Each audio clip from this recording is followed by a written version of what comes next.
They fired me to save my own sister without knowing I secretly owned the entire company they worked for. 3 people stood behind my firing: my sister, my boss, and my so-called best friend.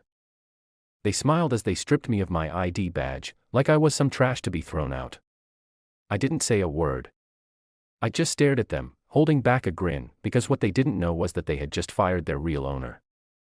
If you've ever been underestimated, betrayed, or mocked, this story will hit you hard. Like, share, and subscribe because this revenge will leave you speechless. 6 months ago, I was just Mike, the guy in IT who fixed broken printers and got no respect. People used to forget I was in the room. Even when I was the one keeping the company alive, my sister Ashley joined the company through me.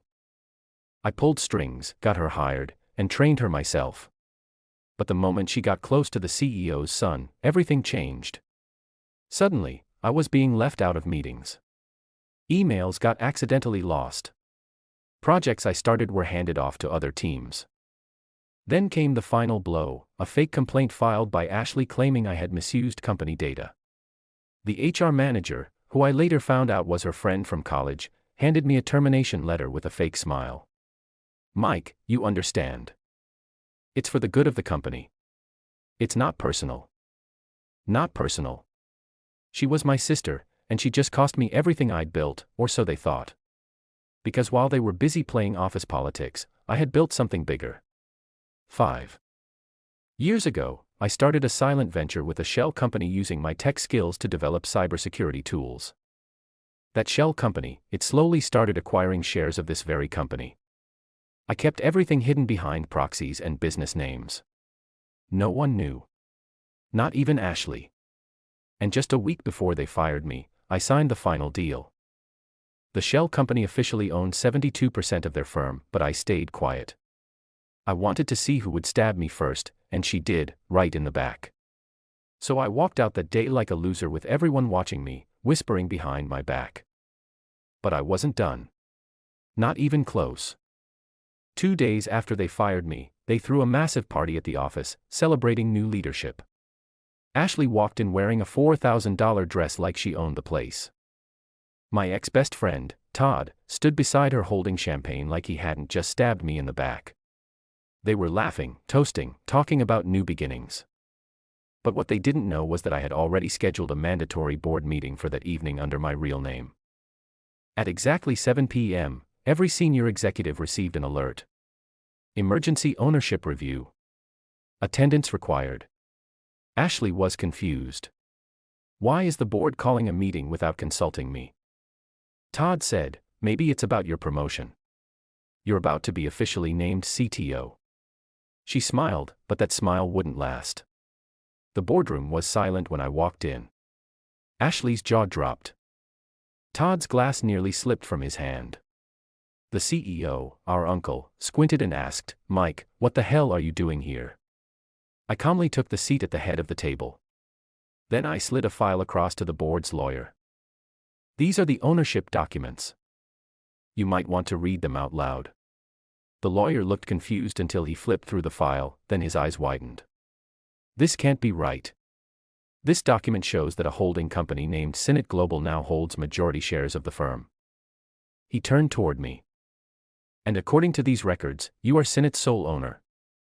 The room went dead silent. Ashley whispered, "This is a joke." "Right. He's just an IT guy." I looked at her and said, "Correction. I was your IT guy. Now I'm the reason your paycheck exists." Everyone was frozen. The board members began whispering among themselves. The CEO stood up angry. "You manipulated us. You went behind our backs." I leaned forward. "No. I played the same game you taught me. You just never thought the loser in IT could beat you at it." Ashley's face turned pale. Todd couldn't stop blinking. The CEO, our uncle, stood frozen like someone had unplugged his brain.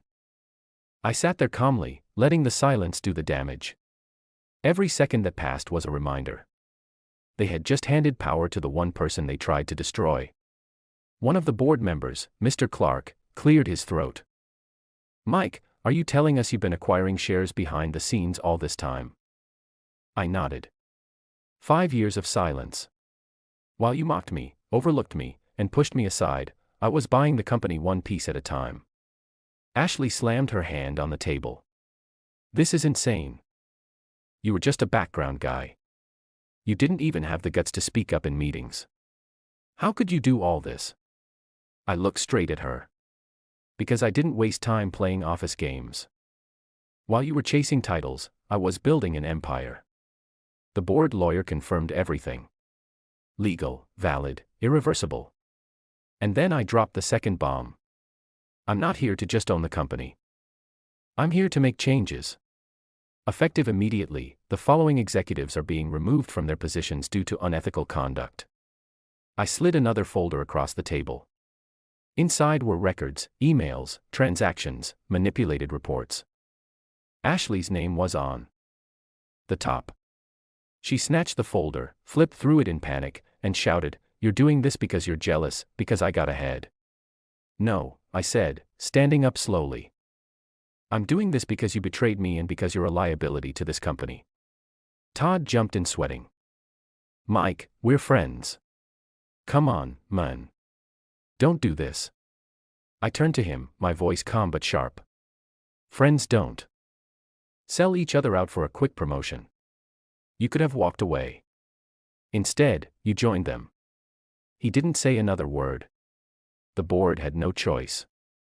My ownership percentage gave me full voting power. Within minutes, I had them removed from their positions, but I wasn't done. I reached into my folder and pulled out 3 letters. Sealed. I handed one to Ashley, one to Todd, and one to my uncle. "Consider these your final paychecks. Severance included. You're officially out." Ashley's voice cracked. "You can't do this. You can't just erase us." I looked her dead in the eyes. "You fired me to protect yourself. Now I'm just returning the favor." I walked out of that boardroom with every eye following me. But as I reached the door, I paused and said one last thing. "Oh, and that company retreat next month in Bali, still happening just without you." But what they did next changed everything.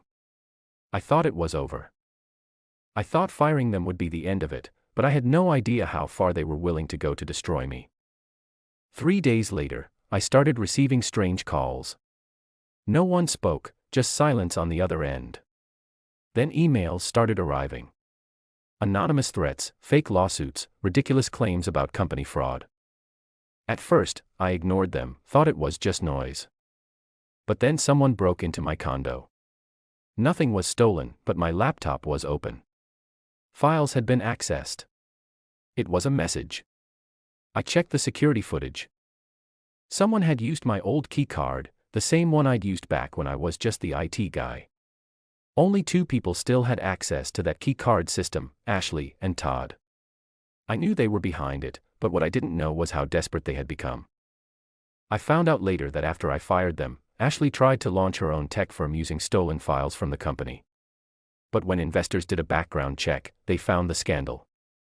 No one wanted to touch her. She was blacklisted. And Todd? He went crawling back to a competitor begging for a job.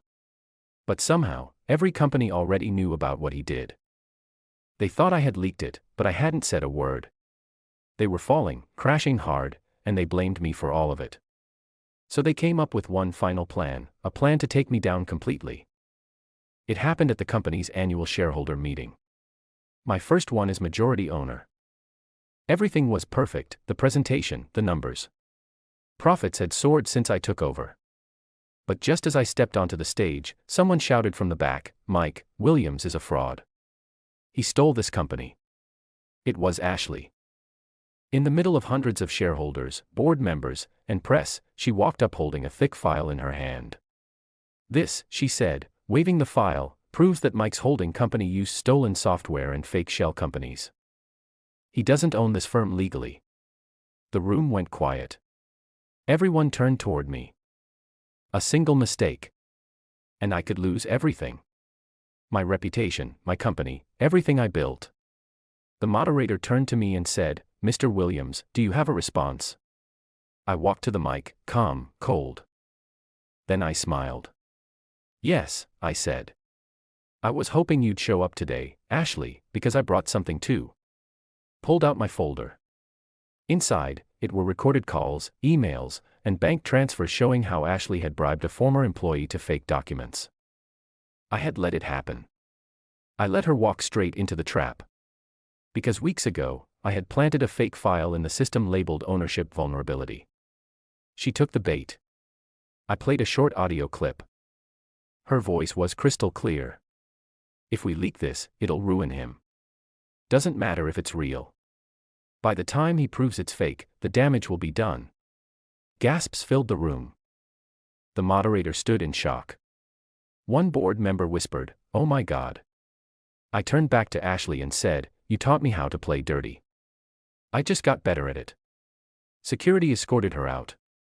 The audience applauded, and I looked out at them and said, "This company was built on silence, betrayal, and politics. But from today forward, it will stand for something better."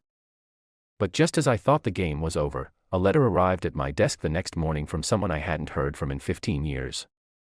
The envelope had no name, just my office address and a gold-embossed seal I hadn't seen in over a decade. I opened it slowly. Inside was a single handwritten note. "We know who really funded Sinet Global. You're not the only ghost in this story. Let's meet." My heart stopped. There was only one person who ever signed their name like that. Daniel Carter, my ex-business partner, the man I thought had died in a car crash 15 years ago. But if he was alive, that meant everything I built wasn't just mine. See? Back when I started Sinet, Daniel and I were nobodies. Two broke tech nerds working out of a storage unit, coding day and night. He was brilliant, but unstable, greedy. The kind of guy who wanted shortcuts instead of strategy. He wanted us to sell our code to a foreign investor, one with serious red flags. I refused. And then the accident happened. His car went off a bridge. Body never found. I moved on. Built Signet alone, or so I thought. I followed the instructions in the letter. An empty warehouse on the edge of the city. Midnight. When I arrived, he was already there. Same smirk. Same leather jacket. Like he hadn't vanished off the face of the earth. "Long time, Mike," he said, stepping out from the shadows. "I thought you were dead," I replied. He laughed. "Almost. But watching you take the company solo, that gave me a reason to come back." Then he pulled out a flash drive and tossed it toward me. "What's this?" I asked. "Proof that your entire shell company was seed funded through an account I set up, which means, legally, I own 49% of Sinet." My stomach twisted. "That's not possible. You were gone. You signed over everything before I forged the signature," he interrupted, grinning. "And now I want in. Half the profits, half the power, or I leak everything. The board, the media, your investors, everyone." It felt like the floor dropped beneath me. I had just taken down my enemies, exposed betrayal, rebuilt my name from dust. And now? The ghost of my past had returned to reclaim half my empire. I stared at him, calm, then I smiled.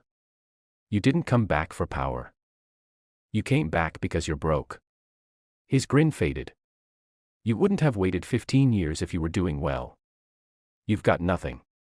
That flash drive is a bluff." He stepped forward, voice low.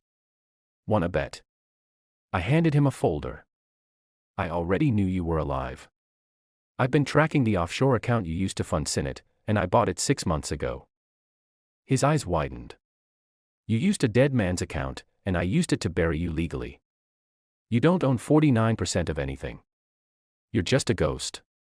Security lights flickered on. My private legal team walked in. Daniel backed away. "You set me up." "No," I said. "I finished the story you tried to erase." As he was escorted out, I stood there breathing deeply. I had no family left, no friends from the old world. But I had peace, and that was priceless. Back at my office, I hung a new frame on the wall. It said, "They fired me, but I owned everything they worked for." Underneath it, I added another line. "And when the ghost came back, I buried them too." Because sometimes revenge isn't loud. It's just permanent. Share your thoughts in the comments section. Thanks for your precious time. If you enjoyed this story, then please make sure you subscribe to this channel.